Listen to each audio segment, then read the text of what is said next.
story you're about to hear is true. Only the names have been changed to protect the innocent. Fatima Cigarettes, best of all long cigarettes, brings you Dragnet.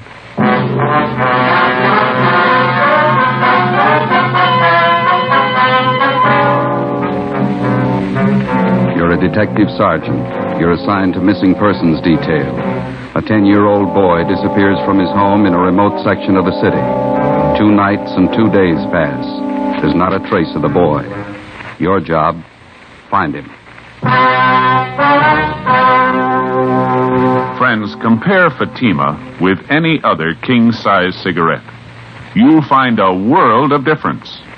Yes, in Fatima, the difference is quality. Quality of tobaccos.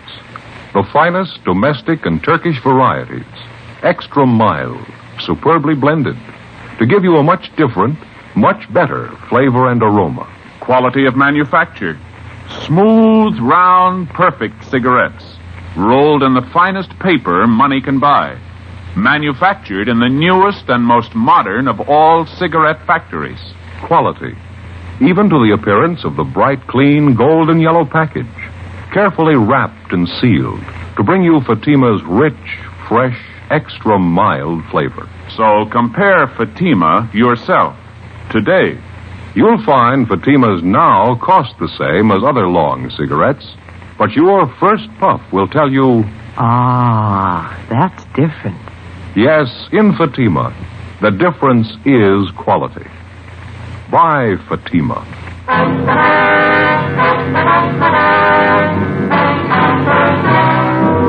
Dragnet, the documented drama of an actual crime. For the next 30 minutes, in cooperation with the Los Angeles Police Department, you will travel step by step on the side of the law through an actual case transcribed from official police files. From beginning to end, from crime to punishment, Dragnet is the story of your police force in action.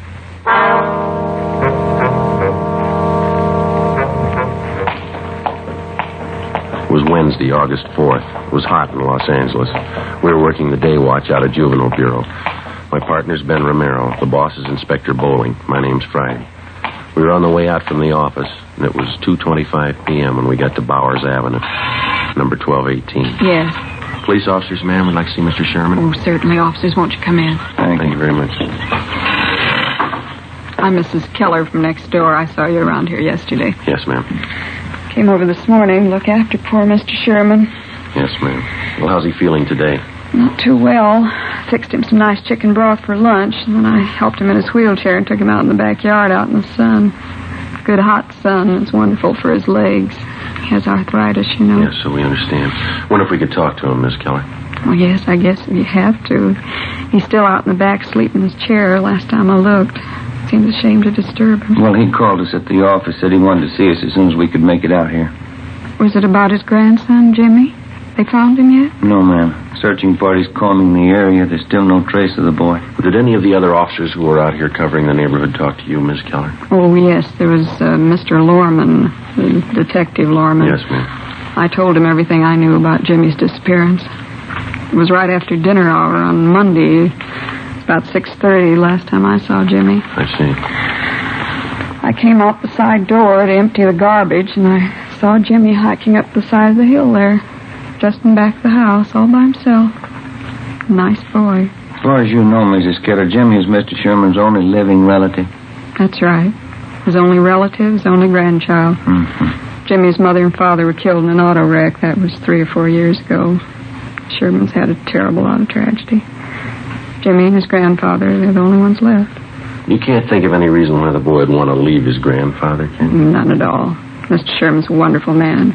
Jimmy loved him, I knew that. Mm-hmm. Mrs. Keller! Mrs. Keller! Oh, that's Mr. Sherman. He's awake. We can go through the house out the back here. All right, ma'am. This way. Thank you.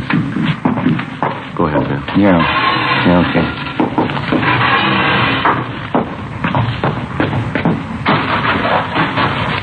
Visitors for you, Mr. Sherman. How are you feeling? All right, I suppose. Hello, Sergeant. How are you, Mr. Sherman? What about the boy? Have you found him yet? Well, nothing yet, Mr. Sherman. We've added more men to the searching party. We're doing everything we can. Gone 2 nights and 2 days. Tell me the truth, Sergeant. What's happened to the boy? Well, right now, we don't know any more about it than you do, sir, but that's no reason to give up hope. You told us yourself yesterday that Jimmy's been missing once before. It turned out all right that time. He wasn't gone for 2 nights and 2 days. Maybe you'll just say I'm old and I've got funny ideas, but I got a feeling, Sergeant, something's happened to Jimmy. Something's happened and I can't do anything about it. You just put those thoughts out of your head, Mr. Sherman. They're going to find Jimmy and it's going to be all right. Why don't you pull up those lawn chairs there, Sergeant? All right. I'm going to go in the house and fix some cold lemonade for you men. Well, thank you, ma'am. We got your phone message at the office, Mr. Sherman. Anything special you wanted to talk to us about? Yes, there was something. When you were talking to me yesterday, Yes, sir. I told you that Jimmy had on a brown jacket when he disappeared Monday night. Yeah. I was wrong, Sergeant. We found the jacket in his room. All he was wearing was a pair of blue jeans and this white sweatshirt. Do you think that might help any? Yes, sir, it might. We'll send out a supplementary description of his clothes. We'll see that everybody's notified. Just wish I could be out there with the searching party. Arthritis is pretty bad today. Caught me at a terrible time. Don't know what I'd do if anything happened to the boy. I know we've asked you this before, Mr. Sherman, but can you think of any reason at all why your grandson would want to leave home? No, sir, no reason at all. Those 2 collie pups over there in the pen. Jimmy just bought them last week with his own money. Saved up to get them. I see. The boy's crazy about dogs. That's why I say just wouldn't pick up and leave everything. The boy and me got along fine. No reason for it, Sergeant.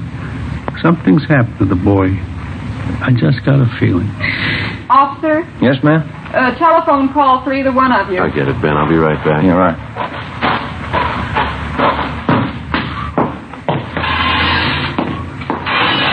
The man said it was your office calling. Thank you, Miss Keller. Where's the phone? Telephone straight back there in the hall. Thank you very much.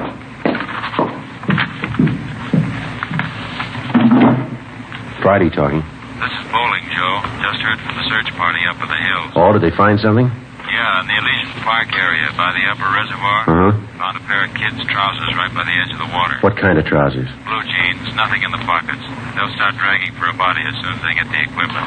Check it out with the grandfather, huh? See if the boy was in the habit of hiking up there around the reservoir. Right. We'll call in just before we leave here. Right, Joe. Right, bye.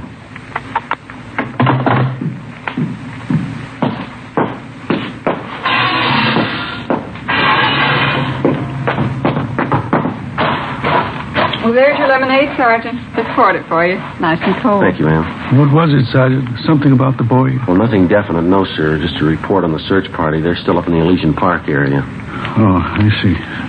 Did your grandson Jimmy do much hiking in that neighborhood up there, Mr. Sherman?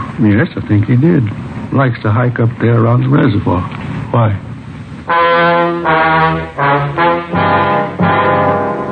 The name on the 316 report, missing juvenile, read James Philip Sherman, WMA, 10 years old. He lived with his 68-year-old grandfather, Oscar Sherman, in a small cottage in a sparsely populated section of the city. Shortly after 6 p.m. on Monday, the boy went outside to play. When darkness fell and he failed to return home, his crippled grandfather went out to look for him. Half an hour later, the neighbors joined in the search. No sign of the boy. At 10 p.m., Juvenile Bureau was notified, and throughout the night, squads of men on foot and in cruiser cars canvassed the area. A local broadcast and an all-points bulletin was gotten out on the boy. Neither the grandfather or the neighbors could find any reason for his disappearance. After almost 48 hours of continuous searching, the only lead we had was the pair of trousers found on the edge of the upper reservoir in Elysian Park. They were shown to the grandfather, but he failed to give positive identification. Dragging operations at the reservoir began immediately. Meantime, Ben and I, together with Lorman and Lopez from Homicide, checked out every possible lead on the missing youngster. One of the tips came from a Frank Grady, an unemployed carpenter who lived 5 blocks from the Sherman home. I don't know how much this may be worth to you, Sergeant. I don't want to get anybody into trouble, but I figured this is a pretty important thing. Well, what is it you want to tell us, Mr. Grady? Well, as I say, I don't want to get anybody in any trouble, but have you checked over everybody in this neighborhood? I think we've talked to just about everybody in the area, don't you, Joe? Well, either us or the man from Homicide. Why do you ask, Grady? Well, there's a guy who lives down the street there, right down the corner from this house. Old guy by the name of Gilby. Well, what about him? As I say, I don't want to cause any trouble, but maybe you ought to double-check him. One thing, he's an ex-convict, I know that. Another thing, he hates everybody in the neighborhood. Hates the kids, too. Wouldn't be surprised if he was your man. Why do you say that, Grady? Does he have any special reason for disliking the Sherman boy? Old man Gilby wouldn't need a reason. A real queer one. Say, I got a couple cans cold beer in the icebox, and I fix you fellas up. No, thank you very much. Just the same. What makes you think this Gilby had anything to do with the boy's disappearance, Mr. Grady? Well, number one, I saw old man Gilby out walking Monday night when the Sherman kid disappeared. Yeah? Saw him walking along the road up there. The same one that goes up by the reservoir. And I watched him. It was dark by the time he got back to his house. I'd check on him again if I were you. As far as you know, has Gilby ever been in trouble for bothering the kids in the neighborhood? Oh, Sergeant, he bothers everybody in the neighborhood. Real queer. Lives by himself, always complaining about something. Frankly, I think he's your man. I think he took that kid and he did something to him. Well, do you have anything at all to back up your opinion? You dig around, you'll find something on him.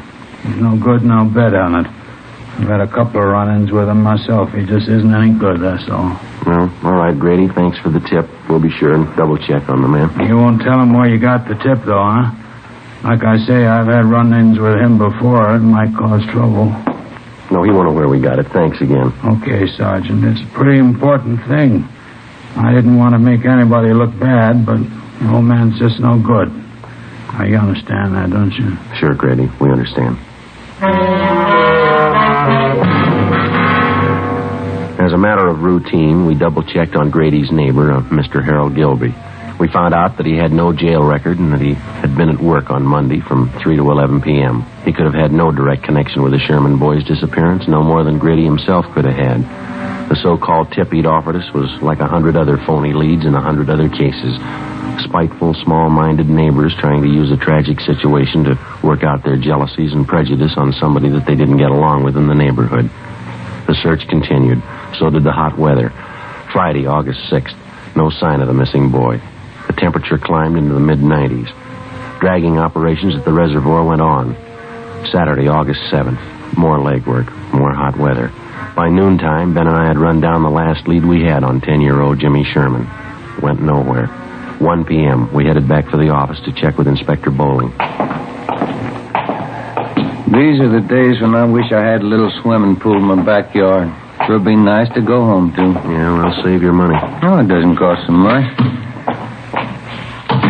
No, I read in a magazine where a fella built his own pool for $95.37. There can't be much of a pool, can it? Oh, yeah, it's good size. Of course, he did all his own labor. Had all his friends in to help out. He must have had a lot of friends, didn't he? Yeah, he did after he finished the pool. Friday, Ben? Hi. Oh, hi, Skipper. How'd you two make out? Anything? No luck at all. It makes it unanimous. Did you hear about the old man, the boy's grandfather? No, what happened? I guess the strain got too much for him. He collapsed. They're moving him to a hospital. Oh, that's too bad. Right. Our men still up there dragging that reservoir? Finished this morning. Nothing. Well, how about the search party? Nothing there either, I suppose. No, not a trace of the boy. It's a blind alley all the way around. How about the APB, the radiogram? Had 3 replies so far. None of them panned out. Here, grab it. Juvenile Bureau, Bowling. Yeah, Fred. No good, huh? Yeah, all right. Check you later. I heard it once. I heard it 50 times. No trace of the boy. Got me, Skipper. Something real weird about the whole thing. Well, now, look, we know he didn't just disappear into thin air. Kid's gone. There's a good reason for it. There's got to be an answer somewhere. That's right. You'll find it. Another week passed, and then a month. 2 months. We were no farther along than the day we started on the case. In November, we had a teletype from Chief Earl O'Clair of the Phoenix, Arizona Police Department. Reportedly, the Sherman boy had been seen in Phoenix. It was another false alarm. The Christmas holidays wore on into a new year. February came and went. Then March, April.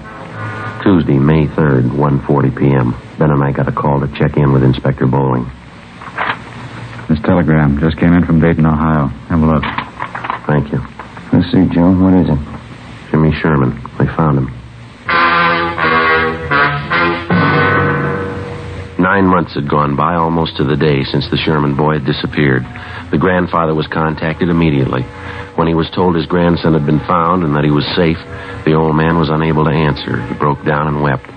In our communications with the Dayton, Ohio police, they told us that the boy had been found wandering along a highway just outside that city and that he'd appeared to be in a kind of a dazed condition.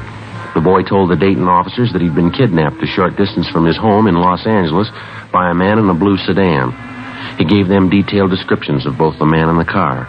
He told them that for the past 9 months, the man had held him prisoner, driving from state to state, never letting the boy out of his sight.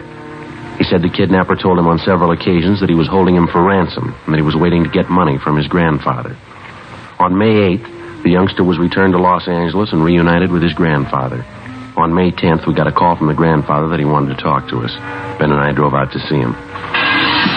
Come right in, officers. Glad to see you. How are you, sir? Hi, Mr. Sherman. Sorry to cause you all this trouble chasing you out here like this. Not at all, sir. What is it you want to see us about? Well, I'm not really sure about it, Sergeant. That's the whole thing of it. I don't know if it's me or what it is. Well, what's bothering you, Mr. Sherman? It's the boy, Jimmy. I don't know what to think.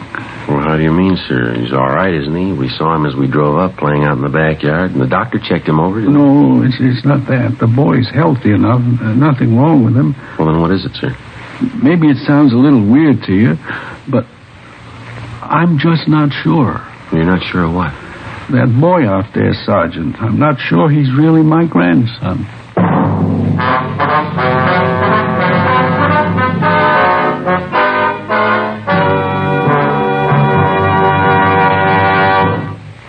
You are in the communications division of a Metropolitan Police Department, the teletype room.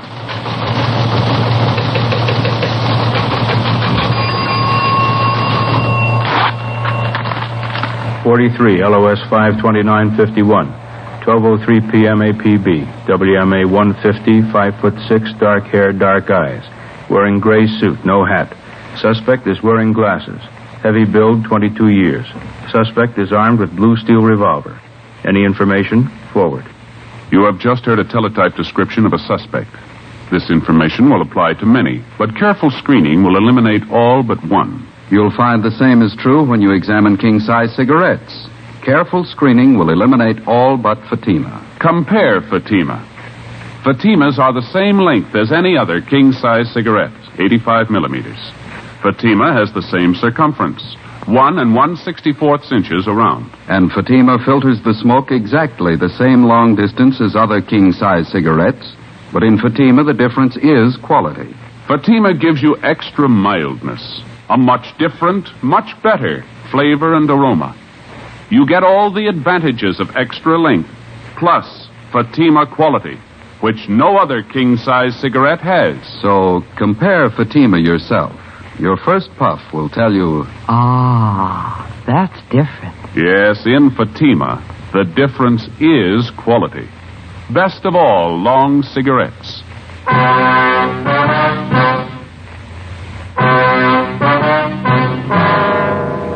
Tuesday, May 10th, 2 p.m. When the aging grandfather, Oscar Sherman, told us that he wasn't sure whether the recovered boy was really his grandson, Ben and I didn't know what to think. Our first reaction was that the shock of recovering the boy after he'd almost been given up for lost had been too much for the old man. Mr. Sherman admitted that there was no physical difference in the boy as far as he could see, but he still insisted that there was something wrong, that the boy seemed different somehow. To satisfy the grandfather, Ben and I talked to the boy, but he failed to give us any reason to believe that he was not Jimmy Sherman. We checked with the boy's friends, all the people in the neighborhood who'd known Jimmy over a period of years. They confirmed our opinion. A few thought that the youngster had changed a little, but no one had any serious doubts about it. The boy was really Jimmy Sherman. So the matter was dropped. Thursday, May 12th, Ben and I had lunch, and then we checked back in at the office. Joe, want to grab that? Yeah, I'll get it. Juvenile Bureau, Friday. Sergeant, this is Mr. Sherman talking. Yes, sir. Mr. Sherman? Yes, sir. How are you? I want you to come out and take this boy, Sergeant. He's not my grandson. I'm sure of it. Well, how do you mean, sir? This boy's got a scar on his side. He's had his appendix out. Yes, sir. My grandson never had an operation in his life. The Before we left the office, Ben and I briefed Inspector Bowling on the phone call from the grandfather, then we drove back to the Sherman house. While Oscar Sherman didn't claim that he knew his grandson's complete medical history, he was certain that the boy had not had his appendix out and that he had not had an operation. He told us that his neighbor, Mrs. Keller, could substantiate that she had known Jimmy since he was a baby. We put in a call to the Sherman's family doctor. He wasn't in. We left a message, and then we went next door to see Mrs. Keller. We found her in the kitchen washing dishes. I just got a couple more to rinse. Can you wait a minute? Yes, Of course we can.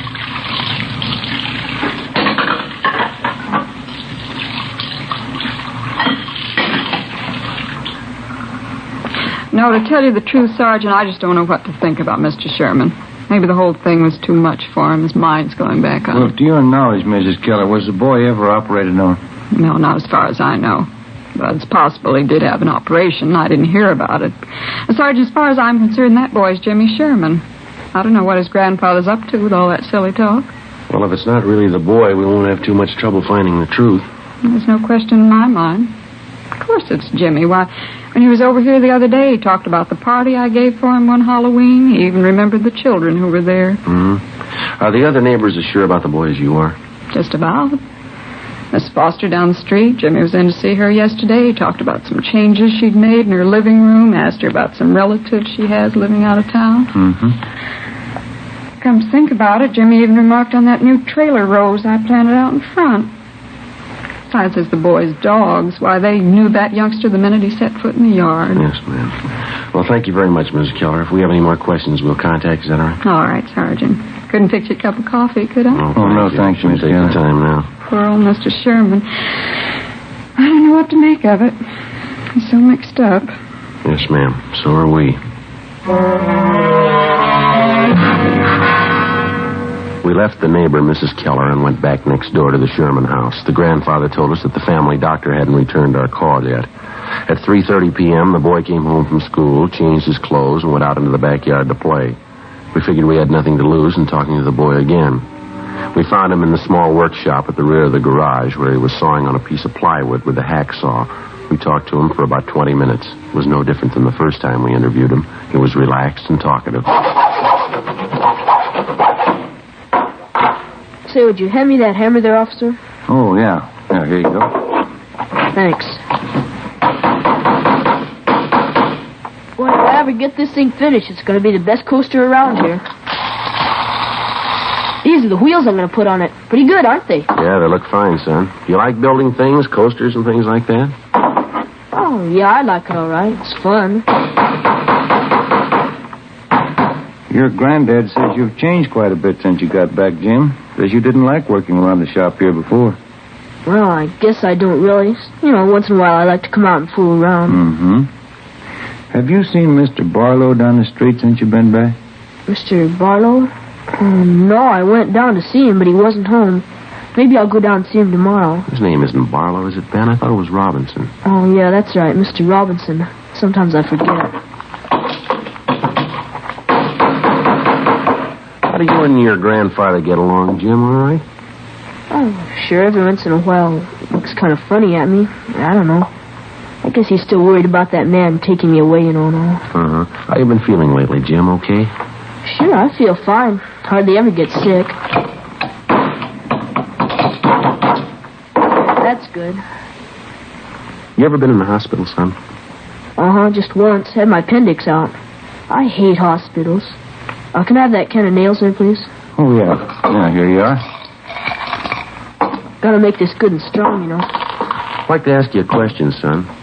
Yeah? What's your real name? I'm Jimmy Sherman. You know that.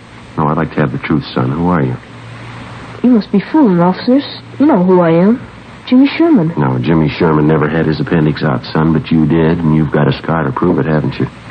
Sure, I had my appendix out. Ask my grandpa. He'll tell you. I'm afraid he won't, son. He says he's not your grandfather. He says you don't belong here. His grandson never had an operation in his life. How about it, son? You want to tell us about it? Oh, Grandpa isn't feeling well. He doesn't know what he's saying. Well, he knows you're not his grandson. Now, come on. What about it, son? All right. I'm not Jimmy Sherman.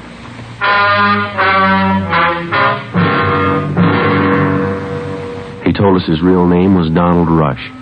He said he'd run away from his home in Springfield, Ohio 2 weeks before. He said that he'd been picked up by the police on a highway just on the outskirts of Dayton, Ohio. On returning the boy to the station, the police officers saw that he fitted the description of the missing California boy perfectly. It was almost as if the two were identical twins. Under the impression that the youngster was suffering from shock or amnesia, the police officers told him all about his home and his friends in California. They gave Donald Rush all the information that they had on the missing Sherman boy. All the newspaper stories, pictures, the dozens of teletypes and circulars which had been sent across the country in an effort to locate the missing youngster. On his way out to California on the train, the Rush boy was given dozens of newspapers to read which contained thousands of words concerning the disappearance of Jimmy Sherman. So by the time he got to Los Angeles, Donald Rush knew everything he had to know about the boy he was impersonating. We questioned the Ohio youngster further. Besides an exceptionally high IQ, he admitted to having an almost photographic memory. We took him in the house to face the grandfather of the boy that he'd been impersonating, the boy who was still missing. Mr. Sherman. Yes, Sergeant. Sit down, won't you? The boy here has a confession for you. He wants to tell you himself. I think I know. I was right all along, wasn't I, Sir? I didn't mean anything by it, mister. I just thought it'd be fun to make out like I was somebody else for a while. You wouldn't know the difference, would you, Sergeant? No, sir, I'm afraid I wouldn't. That picture over there on the mantel and the boy here, they look exactly alike to me. There's only one thing I'd like to know, son. Yeah? Why'd you do it? Why'd you try and fool me? I don't know, mister. I ran away from home, and the cops picked me up near Dayton. They thought my name was Jimmy Sherman. They said I was a missing kid from California. Well, why didn't you straighten them out right then, son? I was kind of afraid, and if I told them what my real name was, they would have sent me back home. So I just let them think I was really Jimmy Sherman. And they seemed to be pretty sure I was. How long did you think you could keep it up, son, pretending you were somebody else? I don't know. Guess I never thought much about that. I got here, and everybody was nice to me. I just didn't think about anybody finding out. Honest, mister, I didn't mean to do anything wrong. I didn't mean to hurt anybody. And you never saw my grandson? You never saw Jimmy? No, sir. I just got on the train. They brought me out here. You don't know where he is? You don't know how he is? All right, try to take it easy, Mr. Sherman. Why would you do it, boy? You're a stranger. Why would you try to fool me about Jimmy? I'm sorry, mister. I didn't mean it. Honest, I didn't mean it. Thought I had him back. Thought I had him back.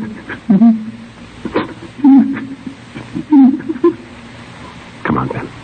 Let's go, son.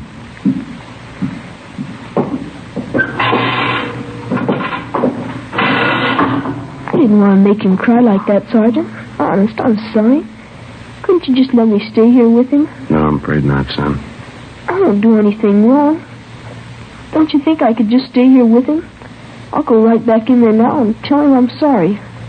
Yeah, I'm sorry too, youngster, but you're not the boy he's looking for.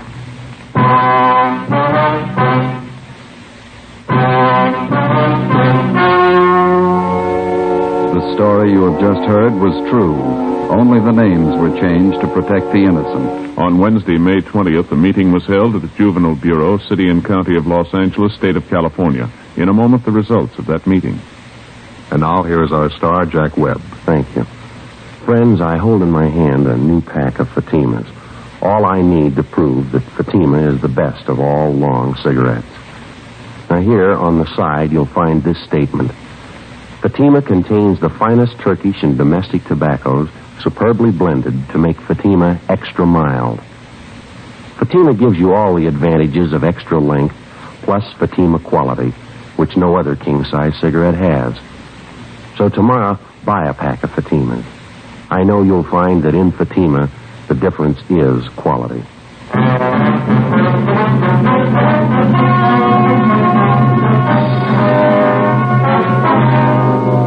Donald Rush, who impersonated missing 10-year-old Jimmy Sherman, was returned to the custody of his parents at their home in Springfield, Ohio. 4 months later, the body of Jimmy Sherman was discovered buried on a farm on the outskirts of Riverside, California. The boy had been murdered.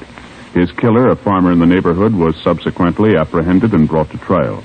He was found guilty of murder in the first degree and was executed at the state penitentiary, San Quentin, California.